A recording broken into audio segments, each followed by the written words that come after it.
Sir संघर्ष एक ऐसी चीज है जिसे कोई बच नहीं सकता। संघर्ष मैं कर रहा हूँ, संघर्ष आपको भी करना पड़ेगा। जो भी इस दुनिया में आया है बिना संघर्ष के जी नहीं पाया। अगर कोई सोचे कि मैं संघर्ष नहीं करूँ अपने जीवन में, तो इसकी बहुत बड़ी भूल है।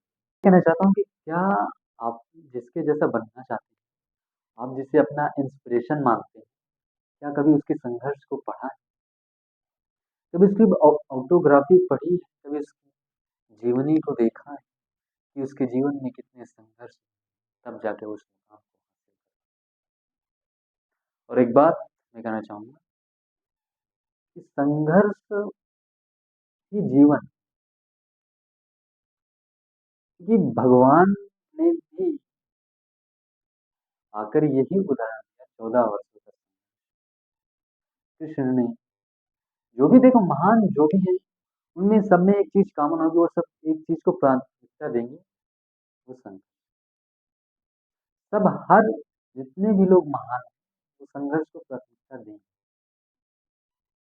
और कहते हैं ना, युद्ध नहीं जिनके जीवन में वो भी बड़े अभागे हैं, या तो प्रण को तोड़ा होगा या फिर रण से भागे। और सर आज की डेट में मॉडर्न इंडिया में संघर्ष कंपलसरी है। अच्छा, क्या ये संघर्ष, क्या ये युद्ध कभी खत्म हो सकता है? देखो, ये युद्ध खत्म तो हो सकता है लेकिन संभव नहीं।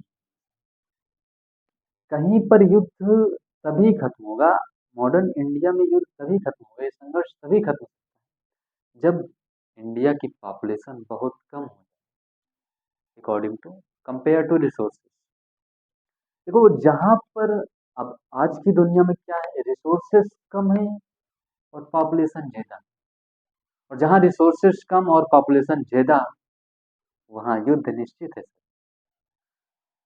और सर आप देख लीजिए, दुनिया में जो भी मतलब किसी ऊंचाई पर पहुंचा है, जो भी यहाँ पर है इस दुनिया में, आप जो भी देख रहे हैं, वो सर वैसे था नहीं, वैसे हुआ और वैसे रहेगा नहीं। ये बात ध्यान रखिएगा। फिर से मैं स्टेज रिपीट करना चाहूंगा, जो भी आप अपनी नजरों से देख रहे हैं, वो वैसे है लेकिन वैसे था नहीं और वैसे रहेगा नहीं।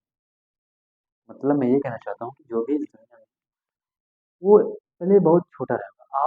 अब आप भगवान का उदाहरण ले, वो चाहे राम हो, कृष्ण हो, कोई भी, वो खुद ही जो इतने बड़े ब्रह्मांड को चला रहे हैं, ऐसा कहा जाता है जिनके इशारे के बिना एक पत्ता भी नहीं हिलता,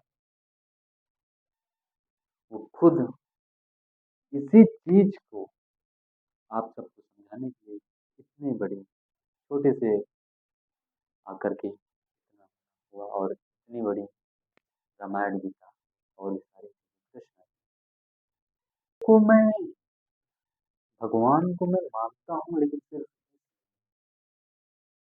कि वो हम लोगों को कुछ ना कुछ संदेश दिए। मैं भगवान को केवल वहीं तक मानता हूँ। आप आज की डेट में नाटक देखते होंगे, फिल्म देखते होंगे, कोई शो देखते होंगे, तो उस नाटक से, उस फिल्म से कुछ ना कुछ संदेश आता है, राइट? तो वो संदेश तुम्हारे जीवन में मतलब किसी क्षेत्र में काम आता है। ठीक इसी प्रकार भगवान ने भी अवतार लिया इस मंच रूपी, पृथ्वी रूपी स्टेट पर, इस मानव रूपी ऑडियंस को बताने के लिए कि अगर इस यूनिवर्स में रहना है, दुनिया में रहना है, तो संघर्ष करना पड़ेगा। 14 साल वनवास में रहना पड़ेगा भगवान। सर ये किस लिए? भगवान ने कभी ये नहीं कहा कि मुझे पूजो। संघर्ष करते रहिए और अब ये जीवन बहुत ही अमूल्य है, इसका कोई मूल्य भी नहीं। लोग इतनी आसानी से इसे गंवा देते हैं आजकल के डिप्रेशन दुनिया में। लोग इसे 1 मिनट की उस विचार में अपने आप को खुदकुशी कर लेते हैं, अपने जीवन को कोई मूल्य ही नहीं समझते हैं यार। महान लोगों की जो ऑटोग्राफी है, संघर्षों के बारे में पता चलेगा। भी मैं अगर कोई टीचर किसी स्टूडेंट कहता है कि तुम एक टॉपिक को 100 बार लिखो, तो क्या लगेगा उसे? तो इतना जीना। अगर वही टीचर किसी दूसरे स्टूडेंट कहता है कि तुम इस टॉपिक को 200 बार लिखो, तो उसका संघर्ष कम हो गया। तो जब आप उस महान व्यक्ति के संघर्ष के बारे में जानोगे ना, तो तुम्हारा संघर्ष अपने आप कम हो जाएगा। उस व्यक्ति के तुलना में तुम्हारा संघर्ष कुछ नहीं है। तो बस यही आज के लिए काफ़ी। बाकी जिंदगी से बड़ी कोई सजा ही नहीं, जुल्म क्या है पता नहीं। इतने हिस्सों में बट गया हूं मैं कि मेरे हिस्से में कुछ अब बचा ही नहीं। जिंदगी से बड़ी कोई सजा ही नहीं, जुल्म क्या है पता नहीं।